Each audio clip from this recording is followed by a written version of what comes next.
Veena V here and welcome to the show, and I'm so excited today because I've wanted to talk to this lovely lady for so long and I just love everything she stands for. I personally remember her from Backer. That's really bad. Backer, Grove. But she does loads of stuff now. She's done stuff on Casualty recently, and she is like the queen of having multiple businesses. And that is why I wanted to bring her on the show today. It is the very gorgeous Holly Matthews. Hi. Yay. Thank you so much for talking to us today. I think one of the main reasons I wanted to get you on is because you're quite similar to me in the sense that you're very kind of motivated, you like to read loads of different things, but you're just like a nice person, and I just wanted to get you on because I think you are a great example of what we're talking about today, which is the importance of having multiple income streams. Now, me and Holly, I think Holly even started even younger than me in the media industry, and I think we both agree that we wish we knew this stuff we're about to tell you. Really wish I knew. When really, we started out. Wish. Tell us first, maybe kind of a brief more background about yourself and the importance really of having multiple income streams. Okay, well, my background, as you said, I started really, really young. I was 11 when I started in kids TV show Biker Grove, which you sang so beautifully. So I did that for 7 years, and yeah, just carried on acting in things. But I think in terms of like other jobs, when you're that age, you're so focused on that one thing being it and being the answer to everything, and you only want to focus on that. My parents were actually quite, the ones going, well, why don't you write stuff? Why don't you do this? And I was like, no, I don't want to do any of that. I'm not interested. I just want to act. Whereas these days, you have to do something else. And actually, as I've got older, I sort of made a decision when I was a certain age that I'd never do a 9-to-5 job. That was just something that didn't work for me, because how could I do that when I'm trying to audition? So I used to do a lot of promotional work. So I used to dress up as a yogurt pot and stuff like that. Aww. That kind of, I've dressed as a yogurt pot.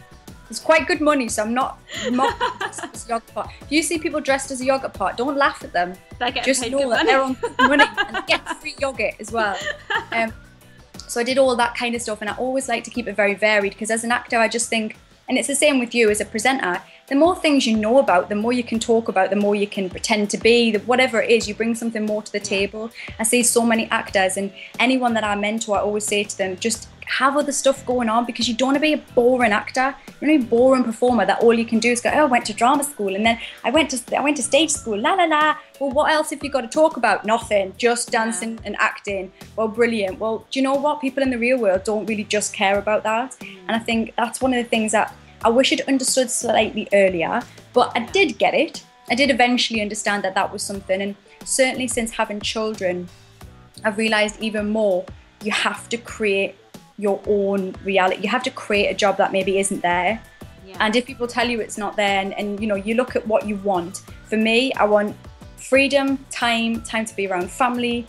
I want enough money that I don't have to think about money, because I don't really care. Honestly, I really don't care about material stuff. And I think as I've got older, I've realised, how do I make that my life? And that really has to come with not just acting.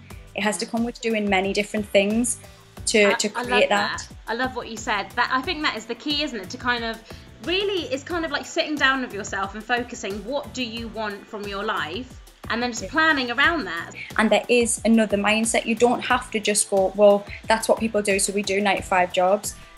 There is another way, and you don't just have to accept that is the only way. And too many people do, and then they end up being 40 years old and going, oh, do you know, I didn't really want to do all that.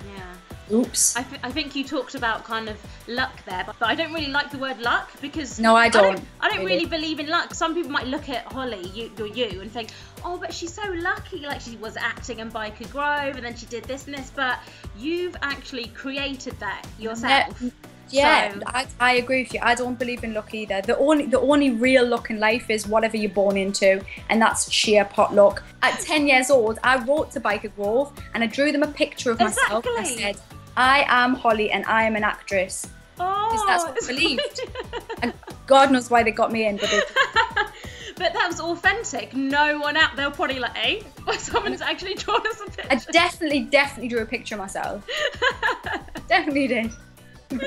Also going back to the whole kind of working a 9 to 5, like I understand, like some people watching this interview now, they'll be like, yeah, but I have no money. I understand that you do. I've worked in the media since I was 16, but then when I was about 21, I think, I had to go out and get a receptionist job. Now, not many people knew that, but because I was still doing presenting on the side, but I had to get a part-time reception job to kind of go along my presenting stuff. So if you're kind of thinking, oh, but they're saying don't do this, you just do whatever suits you. Like I went out there and got a job. Like it's not a bad thing. You need to do what you need to do at the end of the day. Since doing Bite Grove, I've continued to work. I've done Waterloo Road, Casualty Doctors, The Bill. I released a single, was signed to Sony. That I have. Oh, I remember that song.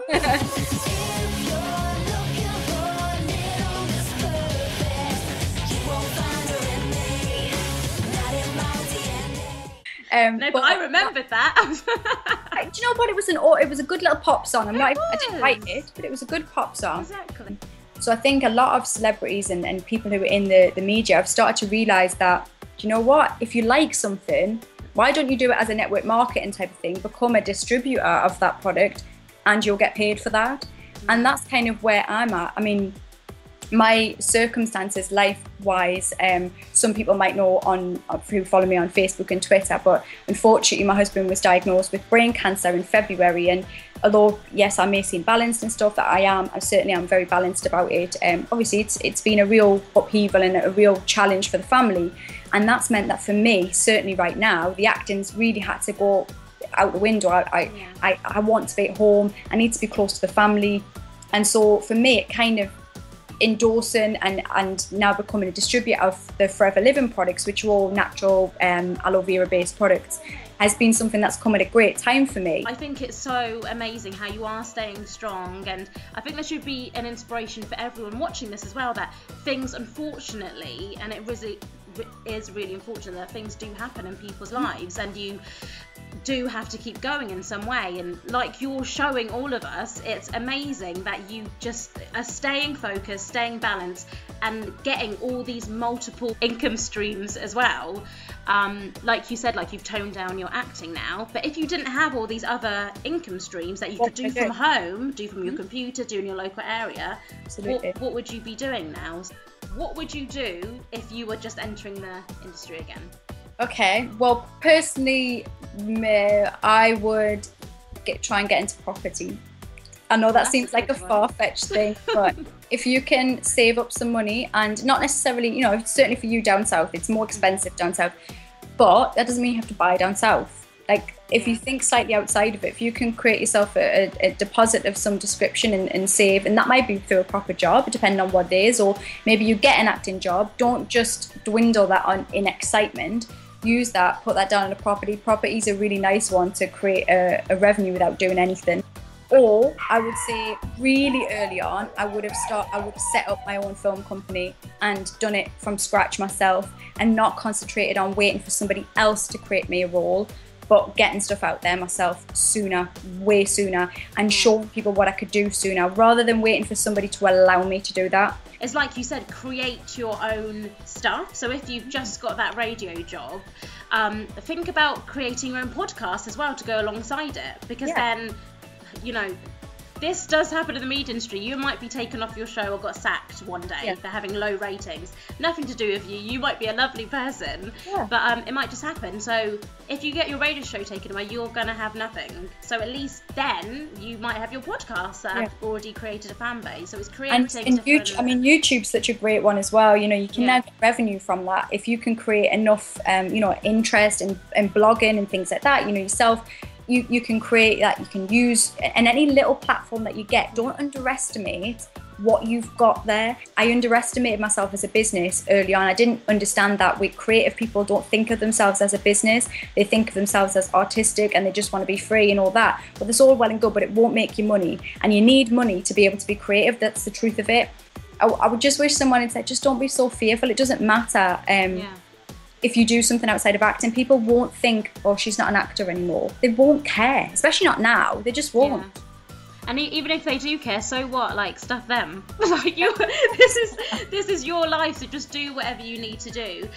It is what it is, and you're finding another journey. And how nice will it be when you get to that journey and you've done it yourself and you've learned things along the way, and maybe change your thought process on it and how you see it, and stop focusing in on this one thing.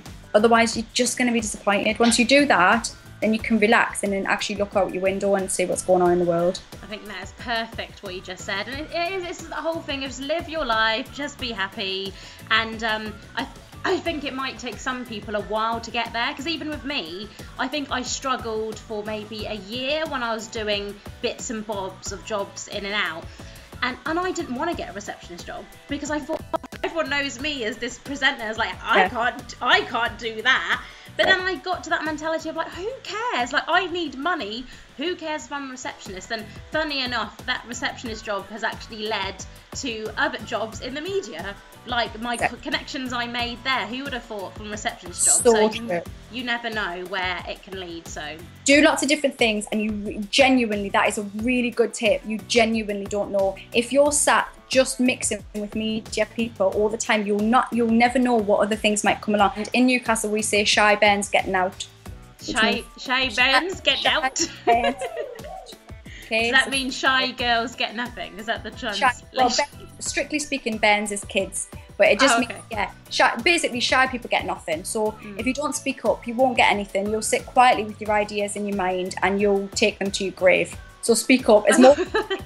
I think that is a perfect way to end this lovely interview on. And I really hope everyone's got loads of advice and tips on this. And Holly's just fantastic. Look at her, what she's doing. She's not afraid to say, yeah, I did this and that, and you shouldn't be afraid either. Holly, you've got so many businesses to plug, so go right ahead. Okay, well, right now I'm concentrating on my Forever Living business, which if people are interested in it, it's all healthy living, health and well-being type products, but there's also a business side. I've built up a team already around this, and it's something you can work from home, work around a 9-to-5 job, work around acting, work around everything else. You get out what you put in. But yeah, get in touch with me and ask me about that and see if it suits you. Might not, but it might, so why not ask? Shy Ben's getting out.